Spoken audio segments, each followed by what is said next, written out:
Nosso segundo grupo de protozoários, vou chamar em geral pelo nome de flagelados, né? Alguns eles estão em grupos diferentes, mas em comum eles têm flagelos. Flagelos são estruturas longas e pouco numerosas nas células que vão promover a movimentação, né? Promover o deslocamento.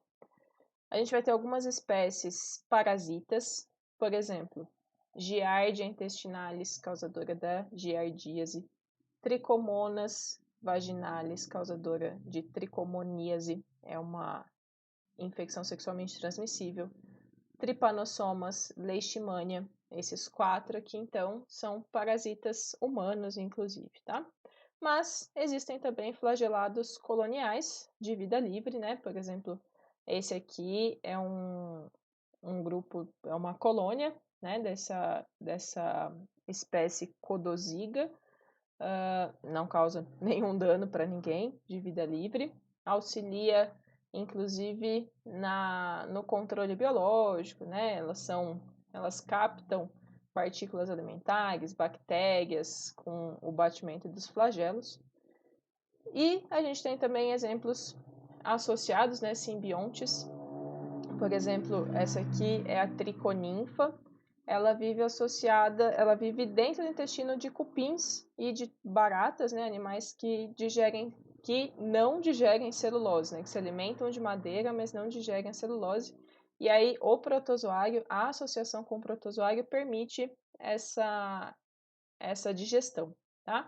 A gente vai focar nos causadores de doenças mais importantes para a gente. Aqui a gente tem 2 muito importantes. Primeiro, causador da doença de Chagas, tá? É esse aqui que eu já mostrei antes, esse aqui da foto, tá? Então, essa imagem aqui, ela é uma observação ao microscópio de sangue. Então, essas células redondinhas aqui são hemácias, né? São os nossos glóbulos vermelhos. E no meio dos entre os glóbulos vermelhos, essas células aqui em forma afuniladinha, né? Uma forma de foice com um flagelo longo aqui, tá? Esse aqui é o causador da doença de Chagas, o Trypanosoma cruzi, tá? Então, vamos lá para a doença de Chagas. Quem transmite a doença de Chagas é o barbeiro, tá? É esse percevejo aqui. A espécie mais frequente é essa aqui, Triatoma infestans. Então, o barbeiro é o transmissor ou o vetor. Não é ele quem causa, certo? Então, o que vai acontecer? O inseto barbeiro, que não é o mosquito, vocês não vão chamar o barbeiro de mosquito, né? Tá bem diferente de um mosquito. Por que ele tem esse nome? Porque normalmente ele pica a área do rosto, tá? Por isso barbeiro. Por que ele pica o rosto? Porque ele tem hábito noturno. Ele sai para se alimentar de sangue, ele é hematófago. Então, tanto machos quanto fêmeas se alimentam de sangue de mamíferos, tá? De animais vertebrados como um todo. E aí, normalmente, eles saem para essa alimentação à noite. E à noite, quando a maioria dos seres humanos está dormindo, o rosto geralmente é a parte que está descoberta, por isso ele pode picar normalmente o rosto, tá? E aí o que vai acontecer? Quando ele pica, ele está contaminado pelo tripanossoma e ele pica uma pessoa, ele durante a alimentação, enquanto ele suga o sangue, ele defeca, tá? Ele elimina fezes e nas fezes dele estão os tripanossomas, tá? E aí, quando a gente coça à noite e você tá dormindo, você não tem nem noção do que tá acontecendo, se você coça, você empurra essas fezes com o tripanossoma para dentro da ferida aberta pela picada dele, tá? Então, a contaminação não acontece durante a picada, acontece pelas fezes dele contaminadas com tripanossoma que entram na nossa circulação sanguínea, tá? Como é que alguém pode acordar de repente e saber que foi picado por um barbeiro? Geralmente, o local da picada fica muito característico, forma o que se chama de chagoma, tá? Então a picada fica inchada e fica com uma região mais avermelhada ao redor, tá? Uma reação do nosso sistema imunológico. O barbeiro, né, esse inseto, ele é muito comum em casas de pau a pique, que são essas construções de barro e madeira, né, que tem muitas frestas, e também casa de tijolo sem reboque, né, frestinhas que tenham na construção, acúmulo de lenha no quintal, galinheiros, ninho de ave no beiral das casas. Então, esse inseto, ele normalmente é encontrado nesses lugares. Então, para a prevenção da doença de Chagas, um ótimo caminho é o cuidado com as construções, tá? Por que tem esse nome, doença de Chagas? Porque ela foi a primeira doença tropical causada por um protozoário descrita o ciclo completamente aqui na região tropical, né? Quem fez isso foi Carlos Chagas, um médico brasileiro. Então, por isso, ganhou o nome de doença de Chagas. O que vai acontecer? Então, olha aqui, ó. Quem causa a doença de Chagas é o Trypanosoma cruzi. Tá? A gente já falou desse protozoário aqui. Trypanosoma cruzi, esse nome cruzi, vem em homenagem a Oswaldo Cruz. Então, como é que vai acontecer, né? Como é que vai se dar a doença? A gente começa aqui, ó, no ponto 1. Então, o inseto, o barbeiro, vai picar a pessoa e, ao mesmo tempo, vai defecar. E aí, nas fezes do barbeiro, a gente vai ter, o barbeiro, quando ele está infectado, né? A gente vai ter o protozoário lá. O protozoário com flagelo, tá? A forma aqui chamada tripomastigota. Esse protozoário que entra no nosso corpo quando a gente se coça, né? E joga as fezes lá para dentro do corpo.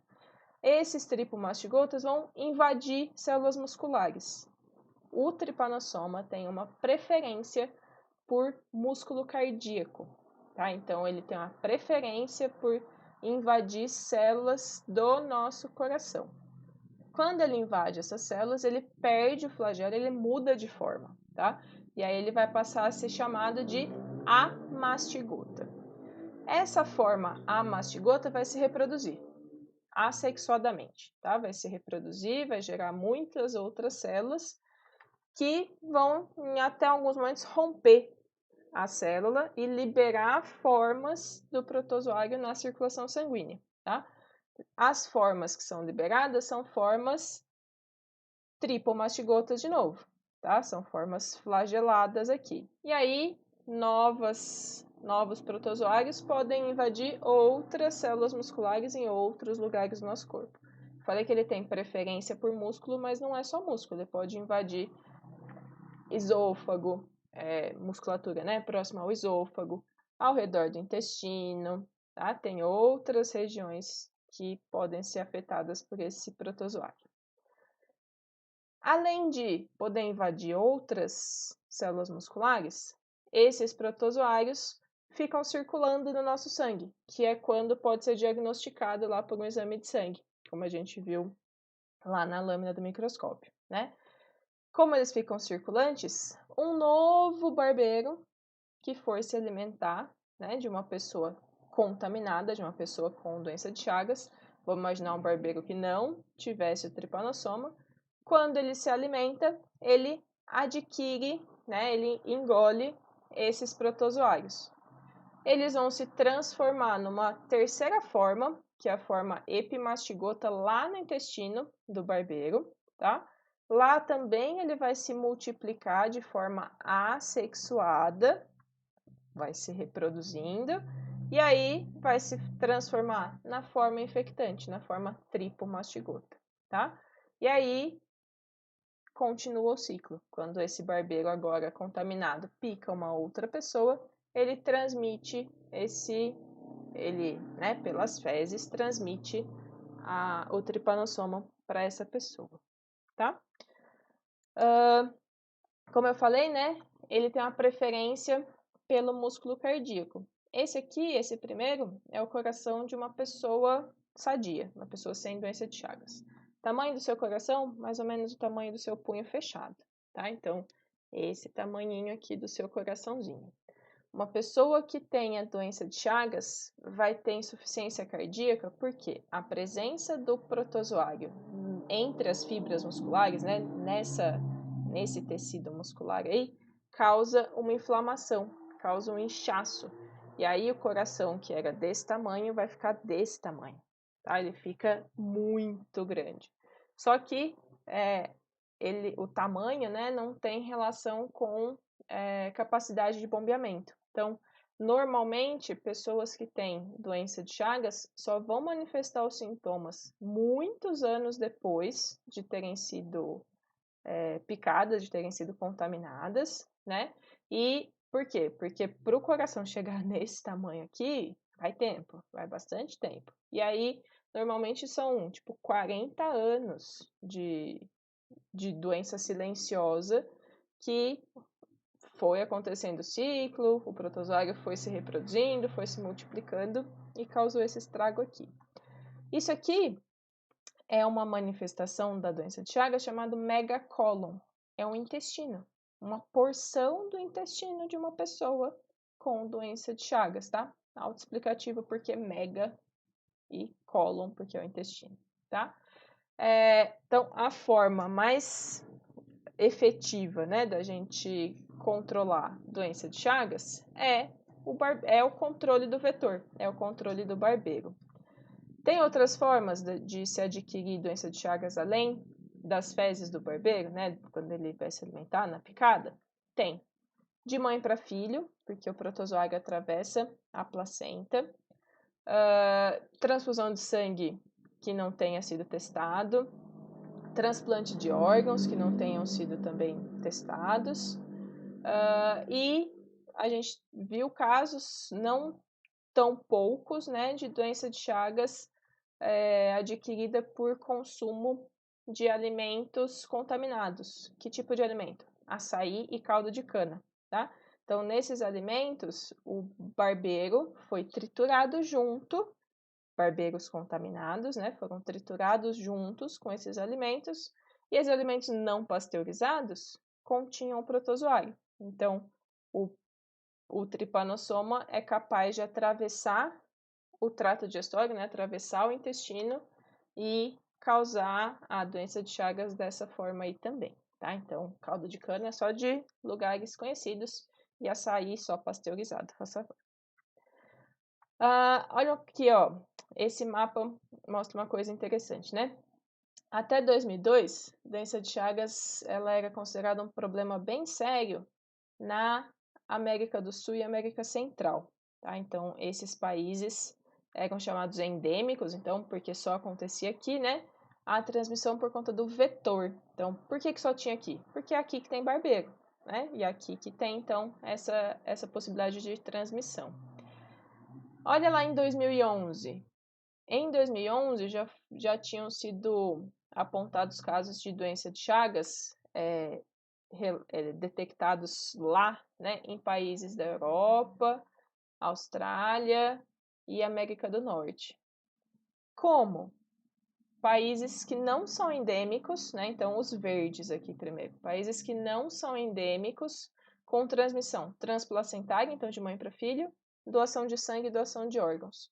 Brasileiro e latinos migrando, tá? Então, isso aqui é resultado da migração de pessoas para esses lugares. E aqui, ó, no México, que antes não tinha doença de Chagas, país endêmico com transmissão vetorial ocasional. O que acontece aqui? Antes não tinha barbeiro nessa região aqui, agora tem.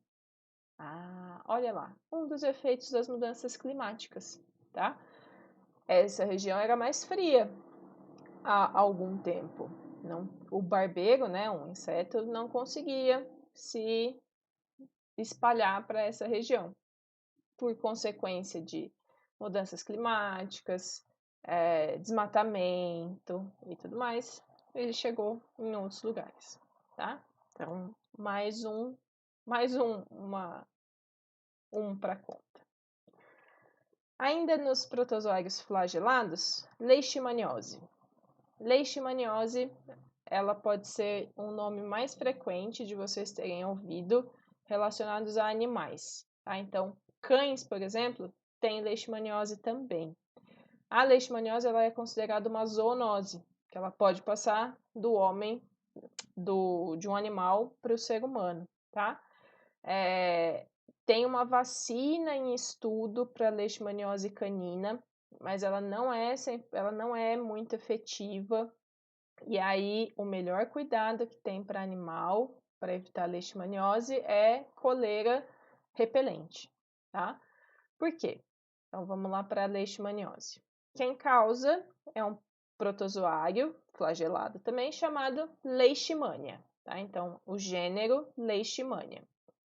Como é que ele vai ser transmitido? Por picada de um mosquito, tá? Esse mosquito aqui é o mosquito palha, por causa da cor dele, também chamado de birigui. O gênero é Lutzomia, tá? E quem pica é a fêmea, diferente do barbeiro, que tanto machos quanto fêmeas picavam. Aqui na leishmaniose, nos mosquitos aqui, nos flebótomos, que é um outro nome para eles, é a fêmea quem pica, porque o sangue é necessário para a maturação dos ovos. Então, é na reprodução que está relacionada à alimentação de sangue. Os mosquitos infectados com a leishmania, quando picam uma pessoa, podem transmitir o protozoário. E aí a gente tem duas espécies de importância de leishmania aqui no Brasil. Leishmania brasiliensis, que vai causar leishmaniose tegumentar, e Leishmania chagas, que vai causar leishmaniose visceral. Essa foto aqui é a foto de uma ferida causada por leishmaniose, tá? Leishmaniose cutânea aqui no caso. Um outro nome para leishmaniose é úlcera de Bauru, tá? Bauru, cidade. Como é que são características essas feridas? São feridas de cicatrização difícil, bem grandinhas, né? Se a gente for ver o diâmetro dessa aqui, tá dando quase 5 centímetros de diâmetro, essa ferida aqui, com bordas tipo um vulcãozinho, então são feridas profundas,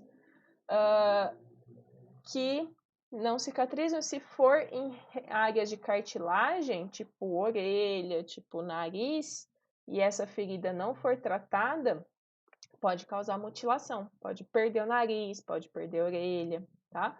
É super difícil essa leishmaniose tegumentar. E a leishmaniose visceral é parecida, são feridas também parecidas aqui, só que nas vísceras, ou seja, nos órgãos internos, extremamente grave, tá? Por que causa isso? Porque o protozoário vai se alojar na região subcutânea, embaixo da pele, numa região da derme, e causar destruição de células dessa região, tá?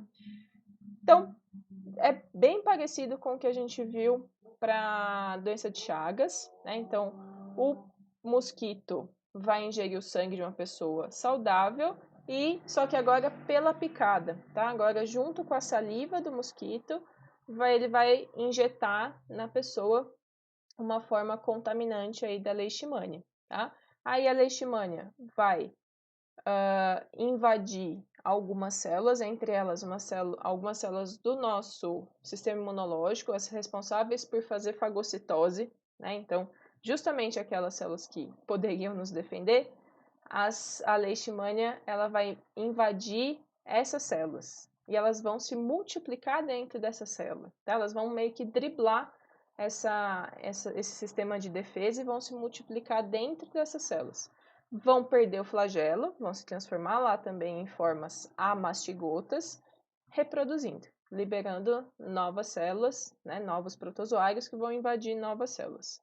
Quando o mosquito que não estava infectado pica uma pessoa contaminada, ele adquire esses protozoários também se reproduzem no corpo do mosquito e ele vai infectar outra pessoa quando picar. tá? Olha lá para leishmaniose visceral, aquela das feridas nos órgãos internos, né? A gente falou de um mosquito que chama birigui, é uma cidade aí perto de Ilha. Onde fica? Olha aqui no gráfico aqui, ó, estado de São Paulo, com azulzinho aqui, ó, azulzinho e vermelhinho. Muitos casos, né, aqui em 2002. Olha aqui, ó, essa região aqui é a região de Birigui, bem próximo à Ilha Solteira, tá? Então, cuidado com os seus animaizinhos e cuidado com vocês. Melhor forma da gente se prevenir dessa doença aqui também é combate ao mosquito. Como é que combate o mosquito? Não deixa a água parada, ele gosta de se reproduzir em áreas que tem bastante matéria orgânica, então geralmente próximo a rio, próximo a áreas com água, onde tem a fruta, onde tem a folha, enfim, e água, esses animais botam os ovos e ficam ali, vivem por ali, tá? Então, o horário de passear com o cachorro pode ser o horário de maior atividade desses mosquitos. Comecinho da manhã, finalzinho da tarde, tá? Então, cuidar do seu animalzinho, fazer os exames nele, né, também, verificar se o animal não está contaminado, é algo, um cuidado, né, pra gente também, se o animal estiver contaminado, para não se contaminar por intermédio aí do mosquito, beleza? A gente termina aqui com os protozoários flagelados.